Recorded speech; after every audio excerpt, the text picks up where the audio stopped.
What's going on, guys? Roundedtiktak here, and today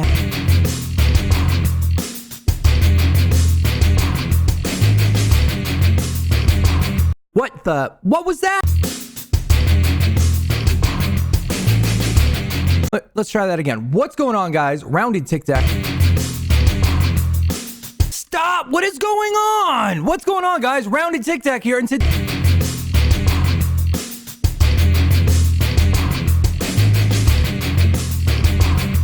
Just start the video. Let me tell you about the best ninja build in the game. Oh, we're just spamming a wall. What's going on, guys? I'm Roundedtiktak, and this is maybe just the best ninja build in the game. Now, if you watched my video yesterday, you will know that I kinda hate how they do event weapons in this game. I posted a post on YouTube today saying that how come in Destiny, even though they use the same events, people are still excited for them. And that's because there's new rewards to gain. Same event, you did it already, but there's new stuff to get. We don't have that here. And within the scope of that, here we have a build that I'm going to show you that I did my absolute best to bring multiple ways to do it, but you're going to need a specific loadout and a specific weapon to make it work the best that it can. Although it can work with other weapons, and I will talk about them later on in the video, the best weapon is locked to an event, and until it becomes available, you're gonna have to use the second best stuff. And this is a huge problem within the game. It hurts the new players and it hurts the old players because there's nothing new for them to do. It's a terrible business model, and I really hope they change that. But enough of a rant, let's get into the best Fossil Southie ninja build. If you watched my video again yesterday, you know that I said that I was teasing it in the video because that's what we ran. We ran 3 Fossil Southies and 1 Nutcracker to hold the back line because eventually something's going to make it through, and Nutcracker's damage is just absolutely insane. This build isn't the end-all be-all builds in the game. It does many things really well, and that's something that I definitely want to focus on and tell you about because it's not just a DPS build. It is an all-around fantastic build for endgame, super endgame endurance, Frost Knight, regular missions, and every single other thing that's available to us except maybe Mythic Storm King, and even there he probably wouldn't be terrible. I tried my best to cover all the bases in this video because I know that I'm going to get a lot of flack for staking such a claim on how good this character is. But please, before you go down and into the comment section and tear me a new one, check out the video and check out the build first. I promise you will not be disappointed with it. This build was originally conceptualized as a play with others build. It wasn't meant for level 243 endgame endurance. In fact, we found that out by accident. It was originally meant for just playing with others and being able to farm while holding your own in a regular public lobby. We tried many other builds that are similar. We tried a anti-cuddle Sarah spin to win build. That didn't work as well. We tried a Paleo Luna build. That didn't work as well. We even tried what's considered the best build in the game on a ninja, that if you ask high-end players, that's what they'll tell you, and that didn't work as well. It allowed us to stay alive in the spawns all the way up to level 243 the entire time. It can stun lock smashers, it can make everything have 8 seconds of dancing crowd control, and it can hit multiple times all the way up to almost 1,000,000 damage per swing, and you have infinite energy to do so. That's what we're getting into. On top of all of that, for regular missions, it's fantastic for farming. Not the best in the game, but you can make a switch with just 1 perk and have one of the best farming builds in the game as well. Also, he comes with a teddy and a bunch of other things that just make the build so well-rounded and so top tier that I had to make a video about it. That's how powerful this build is, the weapon is, and everything else. Let's get into this. If you guys got here by not clicking the timestamp and watched the first 3 minutes or so of the video, I appreciate that. You're going to have a better understanding of exactly what's going on here and why we're choosing certain things. So we have the loadout. It is Saurian Focus on Fossil Southie. Why are we using Fossil Southie? Well, we're going to get there in just a minute. But if you don't know, Saurian Focus, if you have no shield, you regenerate 12 energy per second. we're using Blast from the Past, which takes away our shield, so we have infinite energy. Blast from the Past also gives us a ton of survivability, sitting at like 1.2 million health, at least in an endurance. You can get it higher if you're playing a regular mission. The rest of the build here, we have Saurian Claws, so we have 3% current health to melee weapon damage. We have Saurian Hide for an extra 33 armor, and this is almost guaranteed damage every single time. We have Corrosive Strikes, melee critical hits apply 30% snare, and Affliction, which deals 37% damage dealt. The reason we have Corrosive Strikes in this build is because we are almost solely using the heavy attack on the surround pound, or whatever other melee weapon that I'm going to tell you that you can use.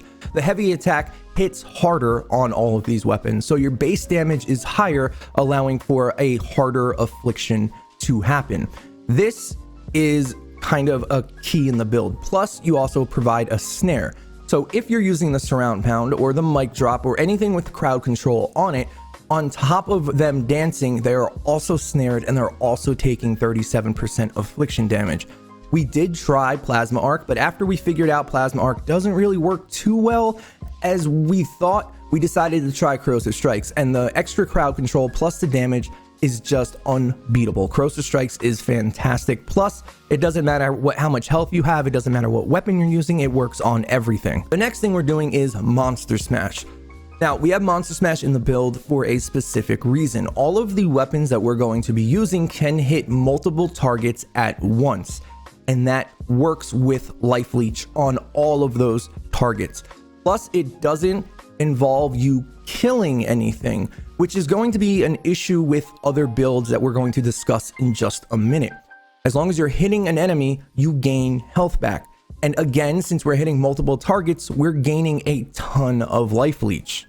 The last thing we're going to bring here is bringing down the house. Heavy attack eliminations have a 12.5% chance to grant Rocking Rift. Now, if you don't have bringing down the house, Battle Beat will work and Fumble will work. Wafers do not work. Or at least wafers don't really work, and you can't get them in endurance. Bringing down the house, Battle Beat, whatever you want to call it, Rockin' Rift is probably the best support perk in the game, fits in almost every single build, and just gives you so much damage, attack speed, and if you're running Totally Rockin' Out but you're not, it would give you a heal. This is the entire build. Now, people are going to ask why Anti-Cuddle Sarah is not in the build, and the reason is you don't need it. The heavy attack animation on some of the harder hitting weapons is long enough to where you regain enough energy where you do not need the extra energy from eliminations. Plus, like we said, eliminations tend to be a problem if your build solely relies on it, especially in something like Endurance, where it takes a while to kill level 240 enemies. And we did try an Anti-Cuddle Sarah build with a Steam Thrasher, and it did work on the lower levels, but once we got higher up, it just failed completely. So that is why she's not in the build, she's not needed. And I just wanted to address that before I got bombarded with comments about it. This is the Paleo Luna build. This is considered one of the best builds in the game, except Monster Smash is replaced for Survivalist. I had zero success with that, so I tried it with Monster Smash. And although I had more success, it pales in comparison to what Fossil Southie can pull off. And there's a few reasons for that. Number one, Saurian Claws is once you drop below 75% health, you're doing a lot less damage.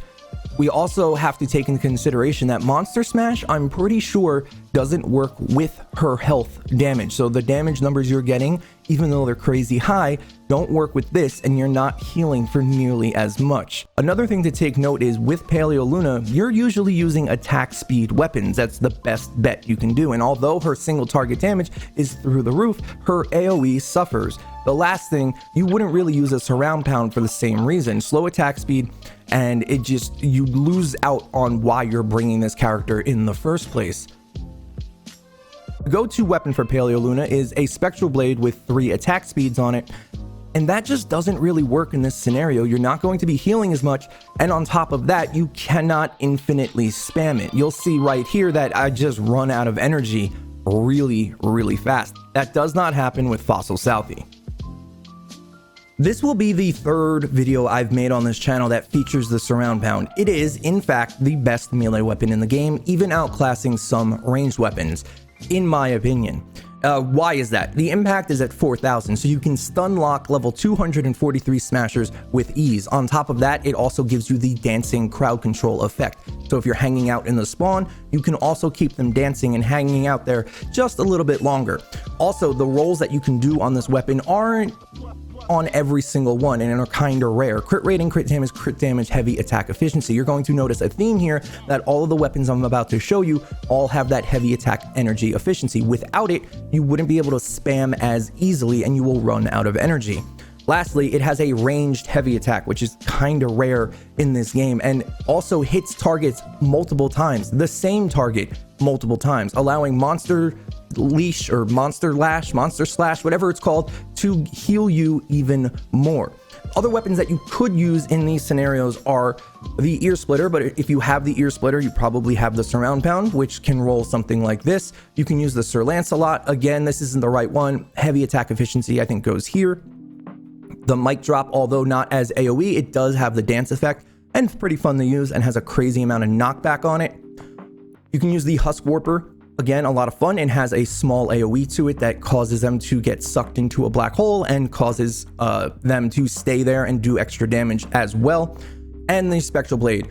The Spectral Blade is decent, but the heavy attack is so fast that you will run out of energy even on Fossil Southie. All of these weapons work really well with Monster Smash, that's what it's called, and allow you to heal up a ton and also hit multiple targets at once. That's the idea here. You can use whatever weapon you may have. The Steam Thrasher, we didn't really love, but we did try that too. But nothing, and I mean nothing, comes close to the surround pound. And that's really it, guys. That's the build. We covered everything, why certain things are in the build, why it's better than others, why you have infinite energy, what weapons you can use, and everything else I could possibly think of. I wanted to make sure I covered every single point, and I think I did a decent job.